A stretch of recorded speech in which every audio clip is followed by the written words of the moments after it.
LPG की कमी की खबरों पर कर्नाटक के मंत्री ईश्वर खंड्रे ने कहा, इसके लिए केंद्र सरकार जिम्मेदार है।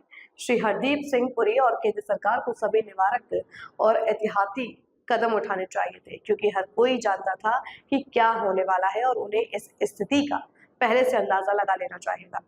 उन्हें उपलब्ध सभी स्रोतों से गैस, पेट्रोल और डीजल प्राप्त करने के लिए कदम उठाने चाहिए और ये सुनिश्चित करना चाहिए कि लोगों को ऐसी स्थिति का सामना न करना पड़े।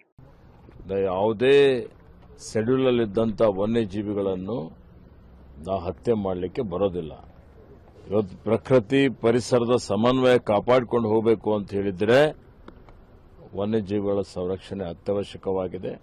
ರಕ್ಷಣೆ ಮಾಡಬೇಕಾದ್ರೆ ಅದಕ್ಕೆ ನೋಡಿ, ಮಾನವ ಜೀವ ರಕ್ಷಣೆ ಮಾಡುವಂಥದ್ದು ಬಹಳ ಅಷ್ಟೇ ಅತ್ಯವಶ್ಯಕವಾದಂಥದ್ದು. ಮಾನವ ಜೀವಕ್ಕೆ ಬೆಲೆನೇ ಕಟ್ಟಲಿಕ್ಕೆ ಆಗೋದಿಲ್ಲ, ಗೊತ್ತಾ? ಅದಕ್ಕೆ ಮಾನವ ಜೀವನೂ ಸಂರಕ್ಷಣೆ ಮಾಡಬೇಕು, ವನ್ಯಜೀವಿಗಳ ಸಂರಕ್ಷಣೆ ಮಾಡಬೇಕಾಗಿದೆ. ಮಹಾರಾಷ್ಟ್ರ ಕಾಯ್ದೆ ನಮ್ಮಲ್ಲಿ ಹೇಳ್ತಾ ಇರ್ತೀರಾ ಸರ್? ಮಹಾರಾಷ್ಟ್ರಕ್ಕೆ ಕರ್ನಾಟಕಕ್ಕೆ ಒಂದೊಂದು ಕಾಯ್ದೆ ಇಲ್ಲ, ಇಡೀ ದೇಶಕ್ಕೆ ಒಂದೇ ಕಾಯ್ದೆ ಇದೆ.